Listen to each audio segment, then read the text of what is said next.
We will never turn our back on a single Scot. We've got to wrestle with those challenges.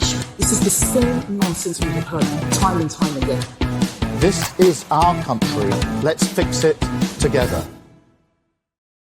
Hello and welcome to the Planet Holyrood End of Year Review. I'm Paul Hutcheon, political editor of the Daily Record. I'm joined mostly by regulars this week. Ben Borland, the editor of the Scottish Daily Express, who this year outed himself as a Lib Dem voter. I think we're all still reeling at this shock fact. Was it this year? Was it not last year? Was it that year? Seems like you've been going on about it for at least Seems 2 like years. it was 2 months ago. And we've got John Ferguson as well, who's the editor of the Sunday Mail. We've also got newbie Ruth Suter. Thanks for joining us, Ruth. I'm trying to think your proper job title. Is it Chief Live News Reporter at the Daily Record? Did I get that right? Yeah. Brilliant. So, look, I just want to focus firstly on what I consider to be the main story of the year from a political perspective, and that is the continued struggles of the Labour government and the impact that's having on UK and Scottish politics. So just to go through the sort of roll call of shame, we had the tax rises in the first budget that came into force in April, Angela Rayner's resignation, Lord Mandelson's firing, the omni-shambles of the second budget, and also Keir Starmer having the worst approval ratings of any Prime Minister since 1977. John, great year for Labour? Yeah, I mean, it's been a bit of a disaster for them. You've given us some of the greatest hits there. There's, the winter fuel and the two-child cap and the resignations, the free glasses, all of that stuff. To be honest, I don't think even that really explains Labour's unpopularity, but they do seem to be very unpopular at the moment. Any Labour sources that you speak to will tell you that when they're out knocking doors, the people just don't like Keir Starmer and Rachel Reeves. I tend to think probably the biggest explaining factor in this is probably one you didn't mention, which is Gaza. I think just in the same way that Tony Blair never really recovered from the reputational damage that the Gulf War did to him, I think Keir Starmer's suffering the same fate. That people just aren't okay with the perception of a complicity in a genocide, and this shouldn't be a surprise, but it's just it doesn't do well with voters, and I think that Keir Starmer's going to be irreparably damaged by it. I mean, that's the thing, isn't it? It's like, I don't think Labour, it's inevitable that we're going to lose the next general election, but it's hard to see Keir Starmer coming back. So I think the problem might be the occupant at Downing Street rather than the Labour brand. If they got a new leader in after the May elections, things could turn around for them. But I mean, it's hard to turn around such a dismal poll rating when voters have pretty much made up their minds about a politician. Can you ever really get that back? Yeah, I don't think you can. I mean, I think what they need is a leader that people can believe in and get behind, and they need some bold policy ideas. At the moment, what we seem to be looking forward to next year is war with Russia. I can't see that improving Labour's popularity. They need to come up with a programme for government that people can believe in and that excites people, and they need a leader that can deliver a positive message. Ruth, what's your take on the last 12 months from sort of Labour perspective? And I mean, have you been surprised at how poor it's been? I thought it was going to be a make or break year for Labour. So they've come in after 14 years of Tory austerity, and they've got something like a £22 billion black hole to fill. But they seem to have started doing that by going after the elderly and the disabled, obviously with the winter fuel payment. I know that is devolved, but it's regardlessly going to leave tens of thousands of elderly people in poverty. And obviously the disabled benefit system being overhauled as well. So forgot about that. Yes. No. Yeah. So can they fill that black hole by going after our elderly and vulnerable? I don't think so. I think with the boats and immigration is clearly there's been a bit of a shift to the right on those issues. Labour are talking tough about it. They recognise how unpopular it is, but in terms of it seems like they're not appealing to anybody on it. They're alienating their own supporters on the left who want a compassionate approach to immigration, and they're not in any way appeasing the folk on the right who want a clampdown. So it's like, I think they're kind of losing votes from both sides on Do, immigration. do you think so? I think some of their measures have been pretty good. I think they're, like you say, they maybe are losing some of the sort of student common room vote, but they were probably going to go to the Greens anyway. I think. I mean, the Greens are currently coming about 15%. And you're never going to appease the real hardliners on immigration. I think the average person in Britain, in Scotland, kind of likes the approach Labour are taking. I think they're starting to make up ground on immigration. I mean, we're in a terrible situation where, we saw yesterday there was a man sentenced for another horrendous crime down in London who, was a Romanian immigrant. The very fact that the focus is on crimes and horrendous crimes committed by immigrants is just keeping this pressure on. And, we need to start taking a much more a tougher approach. And I like to see that Labour are doing that. I'm also going to pick you up, John. I agree with much of what you said. I mean, I think for one thing, I don't think we can let it pass that you said there's a genocide being committed. That isn't the case. Some people believe there's a genocide being committed. That is proved by nobody. And I genuinely don't think that Labour's position on Gaza is alienating voters. It's maybe alienating, again, a certain far left subset of voters, but the average person isn't voting about Gaza. That's nonsense. What I actually said was there is a perception. You said there's a genocide. You said in a genocide. You didn't. I think we can wind that back. There isn't a genocide in Gaza. So let's just, stop there. See, on the, it is having an impact electorally on Labour in the sense you look at the last general election, although they won a landslide, you had all those independent candidates win. West Street nearly lost his seat as well. I mean, you can see it being a big issue at the next election as well. Well, the Middle East. Yeah, seriously, well, I mean, the Middle East. When's that ever been a big issue at a Westminster election? In terms of what I say about the independents, the pro-Gaza independents. Tony Blair resigned. Tony Blair survived and resigned. His reputation is destroyed by the Iraq War. People felt that they'd been complicit. But he still won election after election. Killing of hundreds of thousands of innocent people, and they didn't like it. But he won election. That's surprising. He won election after election. He stood down and let Gordon Brown have a go.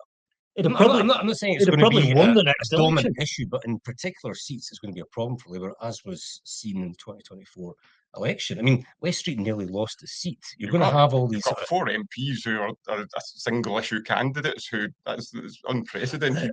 In a tight election, with four MP, I think it's a fringe issue. I really do. Just to go back to what you were saying, Ruth, about the winter fuel payment. I mean, like making a first impression, a positive first impression in politics is really important. And although they did that, I think in 2024, do you not just feel like, even though that was quite a long time ago, they're still paying a price for that? People, if you were to ask the average voter, name you one policy that you associate with the Labour government, they're probably going to say taking winter fuel payments away from folk on 12 grand a year. Well, that's it. So quite a lot of the pensioners, some of them don't need it. It is means tested now. So unfortunately, despite it being means tested, you'll have to apply for it. There will be a lot of people that fall through the cracks. And from the people that I've spoke to, I know it's devolved, but from the people that I spoke to in Scotland at the time, some of them, they wait for that money to come through for Christmas presents because they can't afford to buy their family Christmas presents. I mean, obviously their fuel bills, food, a lot of them, and without it, they're being forced to go to food banks and churches for help. Now, my old boy doesn't need it. I remember when they announced that policy last year, he says, in terms of the actual policy, it doesn't bother me because of what I get in terms of a pension. But, he'd already budgeted for it on a spreadsheet. And there's just this feeling that, Labour has taken the rug away from people. And, we've moved on from it, I think. But, for pensioners, they haven't moved on. And, you mentioned the welfare cuts as well. I mean, that was a complete debacle. If you look at the original set of proposals, what they were wanting to do, I mean, no one elected a Labour government to take money away from the sick and the disabled. And I think it was a good moment for, if you support progressive Labour government, that they abandoned those proposals. They've gone back to the drawing board. I think Pat McFadden's going to bring back a revised set of proposals to get people off welfare into work. But as you say, people don't vote Labour in order to target vulnerable people.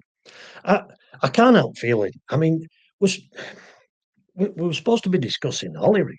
We should rename this planet Westminster because it's the SNP. We're going to come on to the SNP, but you can't deny that what happens at Westminster has a massive bearing because it does. But then that's maybe because we're forever banging on about it, and all the commentators are linking the two.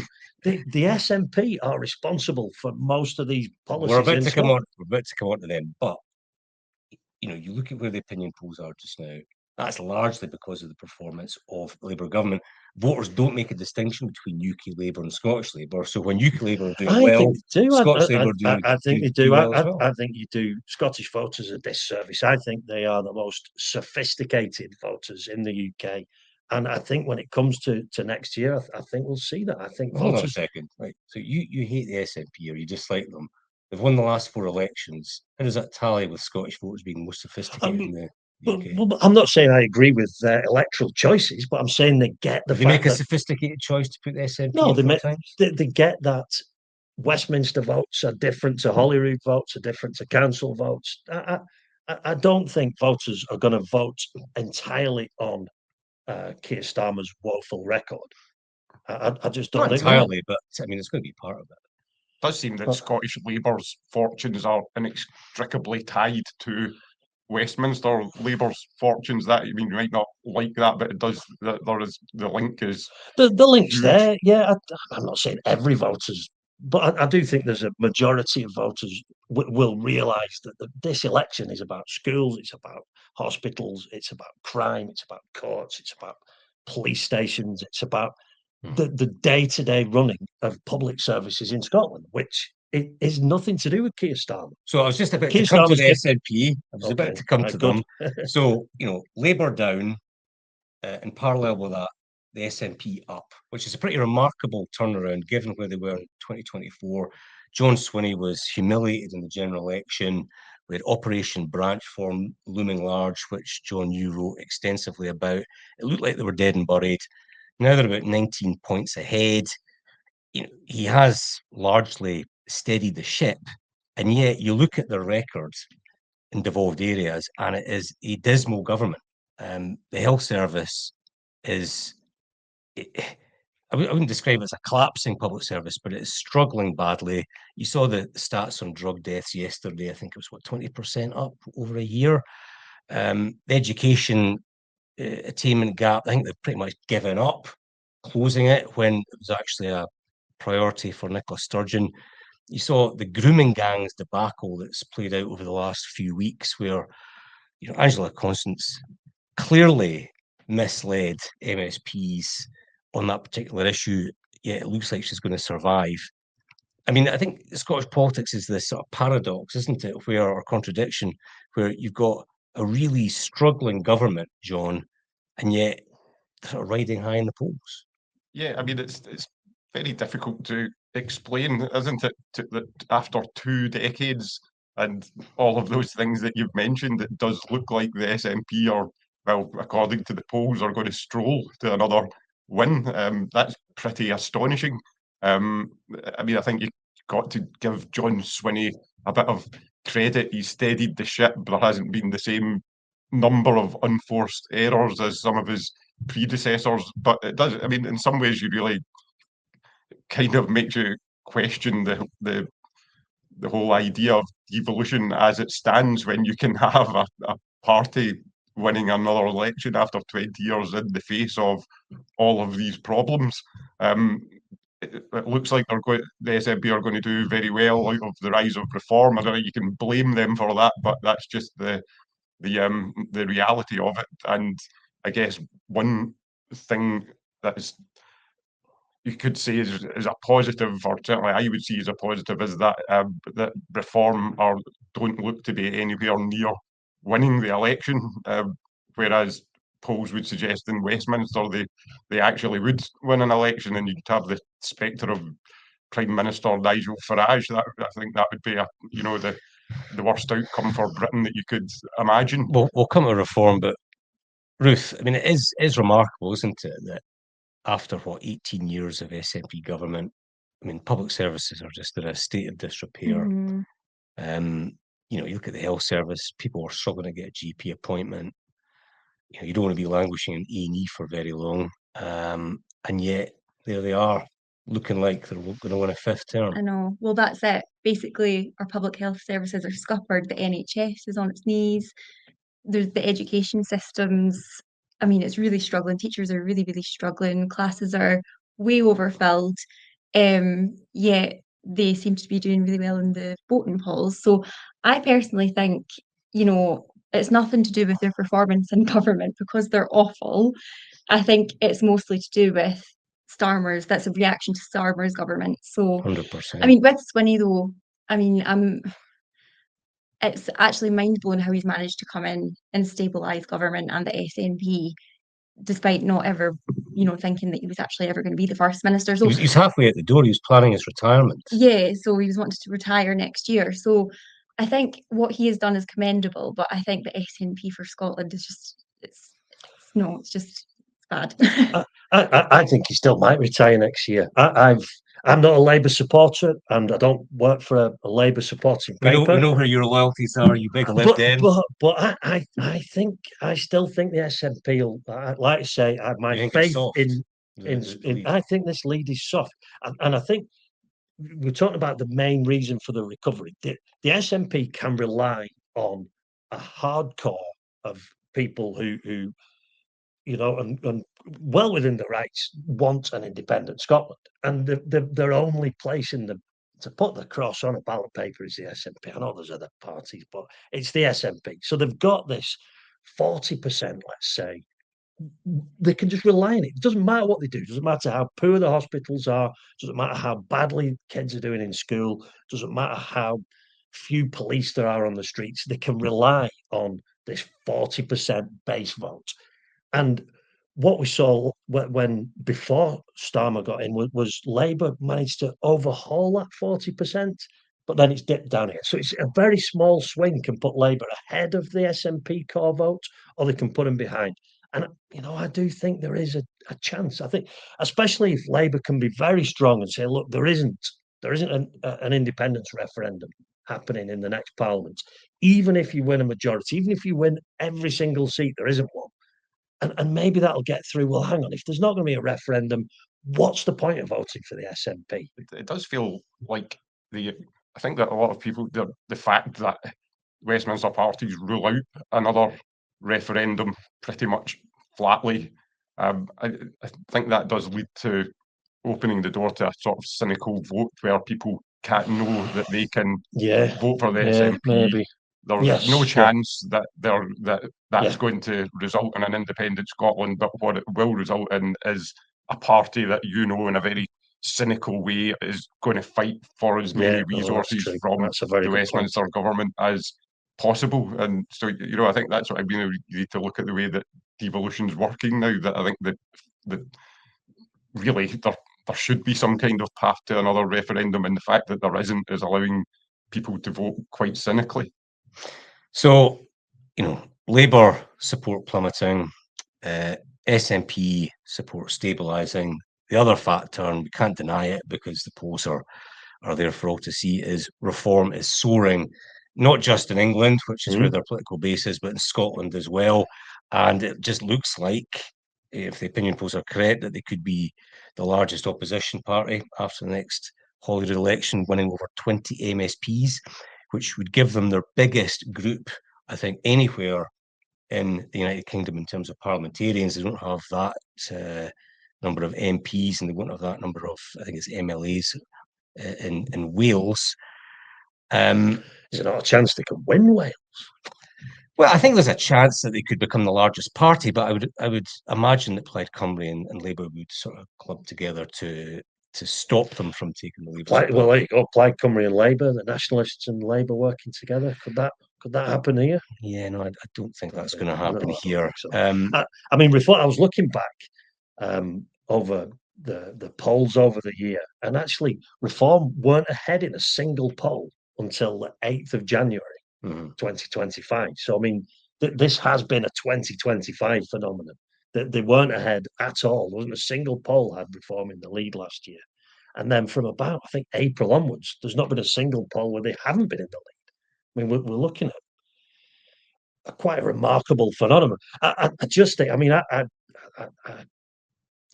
don't agree that Nigel Farage being PM would be a disaster for Britain. What I do think is, You've changed your tune. I thought you were of the view that you. Not so much. My take on politics, like so many Express readers, is how do we get the SNP out of office? And I'm sorry, but that's my overwhelming priority. And I just feel like Reform don't make that job easier. Do you know, I think, Ruth, if you analyse the rise of Reform, so the Tories were in power and they really pissed people off. Folk then turned to Labour. They gave Labour a shot, albeit grudgingly, because they only won about 33% of the vote. Voters seem to be even angrier than they were compared to 2024, and now they're going to Reform. So a large part of Reform support is just based on anger, frustration, disillusionment. Yeah, I think so. I think a lot of it has got to do with, in Scotland anyway, the support in Scotland has got a lot to do with immigration. And apparently the issue with NHS, obviously they're promising to invest about 17 million pounds per year in the NHS. So that's maybe one topic that a voter might appeal to a voter. So the issue with immigration, I think that's a big concern of people in Scotland right now. Obviously, we had the protests in Falkirk. Asylum hotels, yeah. Yeah, so I think unfortunately at the core of the protests concerned mum and dads because of the conviction of the male that raped a schoolgirl on her way home from school. But anyway, so people are concerned about that, but unfortunately these right-wing groups are coming in and latching onto these protests and making them into something that they're just completely not. But yeah, I think immigration and that element of it is definitely very appealing for the Scottish voter at the moment. But their candidates are just so controversial. You've got Audrey Dempsey, who falsely claimed that white racist attacks were taking place in Glasgow schools and that they were in fact on the rise. Like, I asked the council about that and her claims were completely baseless. So Let me guess, no figures at all. no, there was back not. up. No, the council literally spoke on the record, just basically saying what I've just said. The claims were completely baseless. So I think they spread false information, and that generates hate. And it's quite concerning that somebody with the capability to do that is in a position of power. So yeah, One thing I was going to ask you about is that you've written a lot of stories on buffer zones, Mhm. and there was legislation brought in. It was introduced by Gillian Mackay, the Green MSP, Mhm. for buffer zones around abortion clinics. Now, we've had these protests at asylum hotels across Scotland, and there's calls for a similar type of restriction, a similar curb, basically exclusion zones Yeah. around hotels, basically to protect the asylum seekers. I mean, do you think is that a similar issue, do you think, compared to what you've written about? Okay, so in exclusion zones, a 200-meter safe zone outside in Scotland outside an abortion facility, so that's like hospitals, sexual health clinics. So campaigners are wanting a similar exclusion zone outside hotels that house asylum seekers. So there are similarities, and I understand why people are going to draw similarities between the two, but the difference here with buffer zones for abortion services, I mean, that was set up because women were being harassed by campaigners, by anti-abortion campaigners when they were trying to exercise their right to get healthcare. So obviously campaigners want to protect asylum seekers. I do understand. I mean, they deserve dignity as well. They don't deserve to be harassed, but we've already got police powers in place. And I think it really should be up to the police to control these protests outside asylum seeker hotels. That's how it's put to me. There are already existing laws that would sort of deal with the harassment of. I thought the asylum policy seeker. of housing asylum seekers in hotels was ending anyway, so it seems pointless. Yeah, I mean, it's supposed to be by 2029,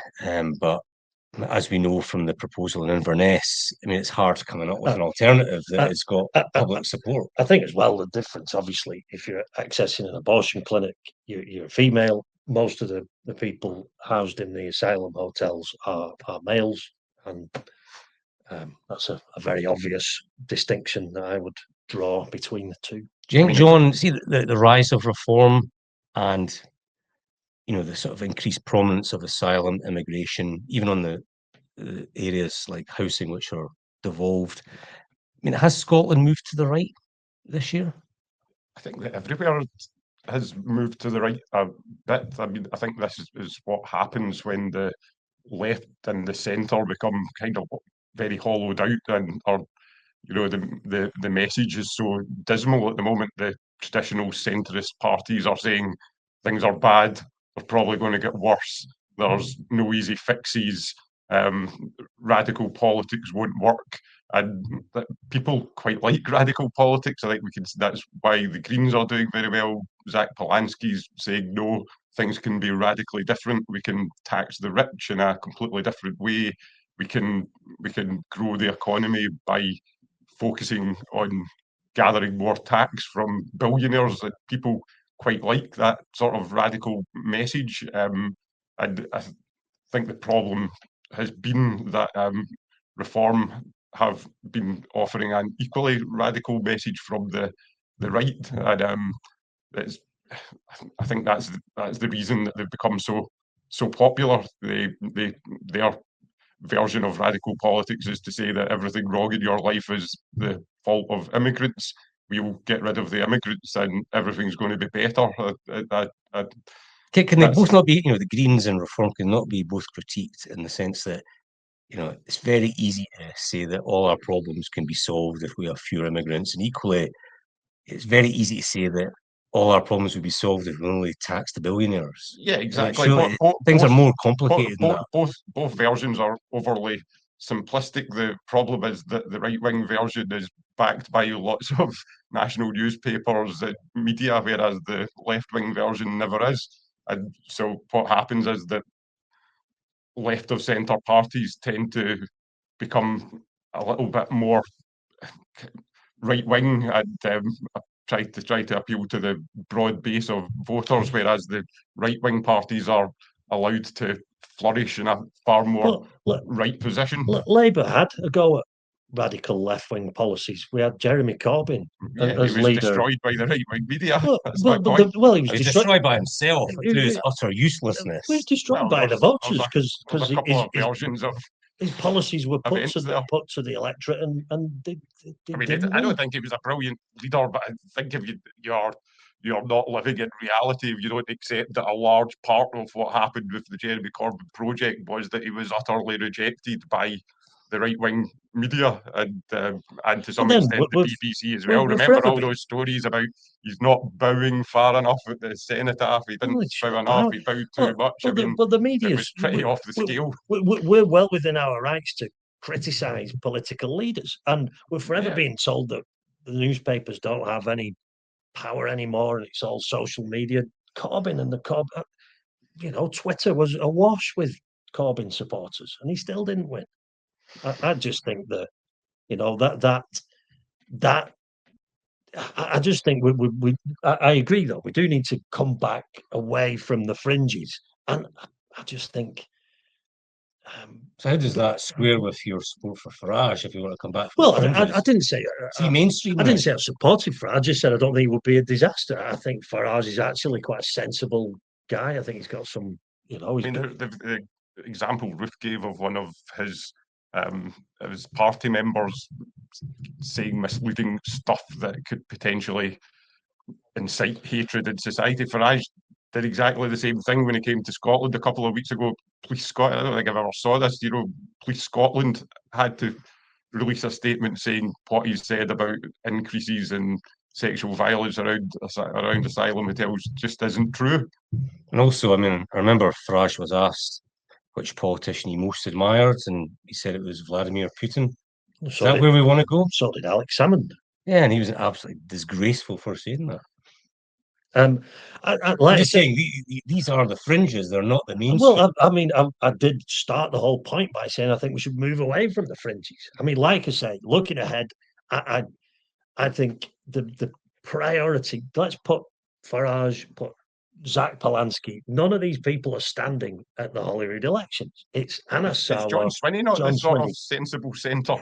Is Well, that why he seems to be so popular? Well, there's a couple of points there. Well, yeah, probably. But then I think it does fall back to your You're point. voting for the SNP now. Which it comes back to your point where people can vote for the We SNP. needed a news line on the podcast. Brilliant. Excellent. Well, I'll tell you what. Express editorship's vote from the Lib Dems to the SNP. I have voted for a lot of parties in my time, but SNP aren't one of them. And I've never voted for or for any of Farage. Oh, actually, no, I have voted for UKIP, but we'll skip on past that. No, I wouldn't be voting for the SNP. I think there's two things here.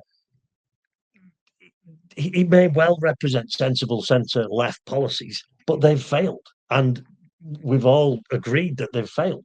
So there is another centre-left party that voters in Scotland clearly like centre-left politics. There is another centre-left sensible party with a very capable leader who could be given a go. Well, so yeah, we're going to come to this, which is a look ahead to 2026. There's only one story in town. That is the Holyrood election.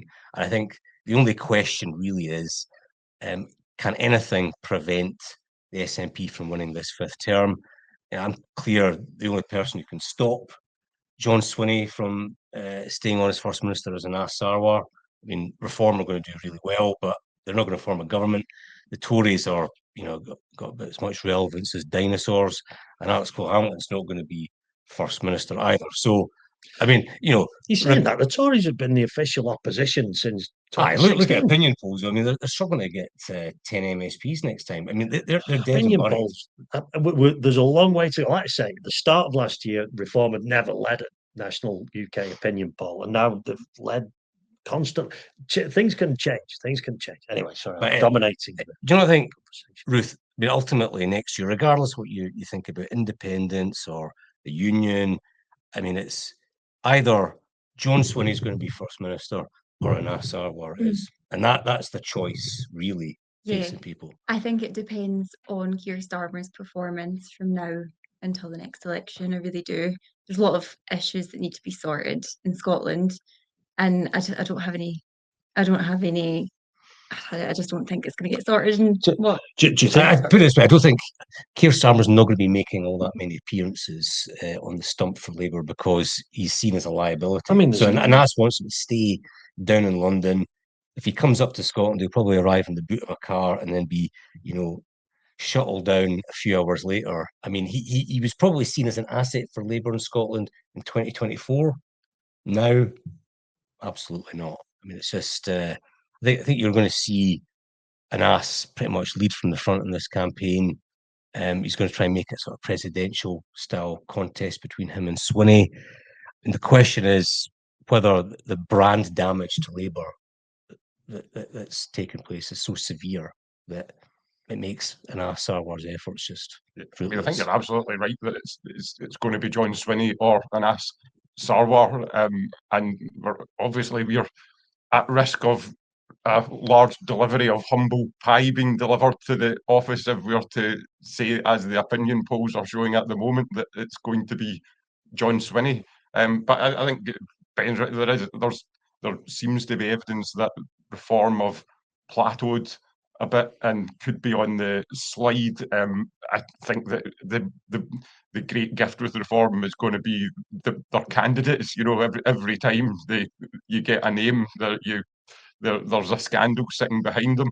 So I think that there's going to be loads of potential banana skins for Reform. I think Labour are potentially, they won the Hamilton by-election. They keep on pointing to that as evidence that actually opinion polls aren't showing what's really happening out there. I think the problem with that theory is that really they should have walked the Hamilton by-election. They ended up winning it quite narrowly.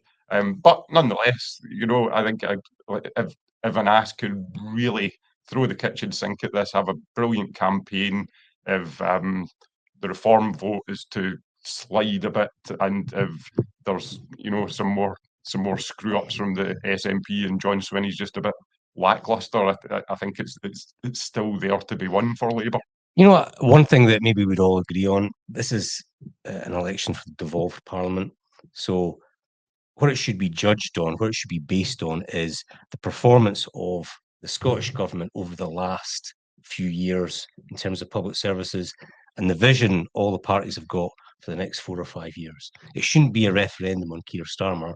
If you don't like Keir Starmer, you don't like the Labour government, vote against them in 2029. But this is for a Holyrood election. It's not a Westminster election. So if you're an SNP supporter, then by all means, vote SNP, try and defend their record, but it should be on what they've done over the last 4 or 5 years. And what they've not done. I mean, already we've seen the it's Scotland's energy campaign and this promise of cheaper energy bills, but there's promises made time and time again that aren't fulfilled. So I just think people need to bear in mind and remember the promises that haven't been kept.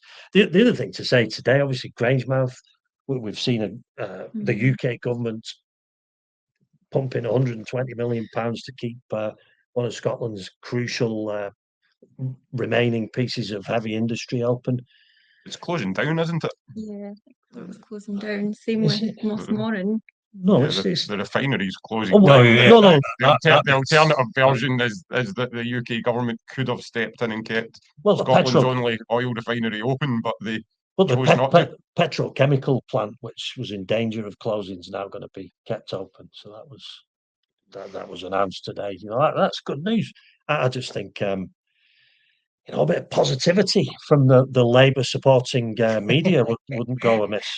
Well, look, I think it definitely has to be on the SNP's record. I mean, it's not about winter fuel payment cuts by Keir Starmer or welfare cuts. People can have their say on that in a few years' time. This has to be on the SNP government's record. Their record is dismal, and you know, I hope that the next few months are focused on the nationalist government. Agreed. I'd hope so. My prediction is I think Labour will win it. I think Labour will win it. Let's come with predictions. So, you know, just before Christmas, where we are, you're predicting a Labour win. A narrow, one or two seats. Ruth, how would you call it just now? That's a tough one. I would say SNP right now. If everything keeps going the way that it's going, minority winning as rather than an outright majority, which is what Swinney's going for. No, I don't think he'll get that. John?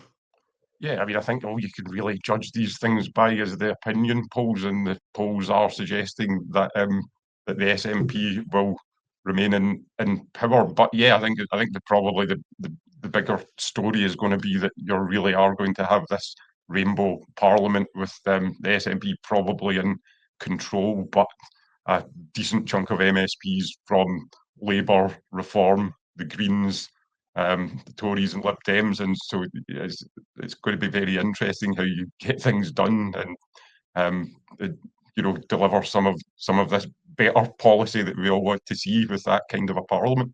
I mean, I think that obviously if the election was tomorrow, the SNP would win it, but the election's not tomorrow. There's still a few months to go. I kind of agree with Ben when he said earlier that the SNP poll lead is soft. There's clearly not a huge amount of enthusiasm for this failing government. So I do think that the polls will narrow. I think the gap will narrow between the SNP and Labour. It's whether or not it narrows sufficiently to put Anas Sarwar in Butte House. I still think there's a path for him. It's a narrower path than it was, but I wouldn't rule him out yet. I think he's a skilled politician. I still think this is a competitive election that Labour can win. I think that's about the one thing that Anas Sarwar has, is that he's an excellent communicator. He's a good campaigner, and so yeah, he's going to narrow things. All right, I think that wraps it up. So thanks very much to Ruth, John and Ben for joining me, and thanks also to Angus from the Record Video team who produced this episode. You can listen to this episode of Planet Holyrood on Spotify or Apple Podcasts, or watch it on the Record YouTube channel. Don't forget to follow us on Instagram and TikTok for the latest news and the best bits of the podcast. We will never turn our back on a single Scot. We've got to wrestle with those challenges. This is the same nonsense we have heard time and time again. This is our country. Let's fix it together.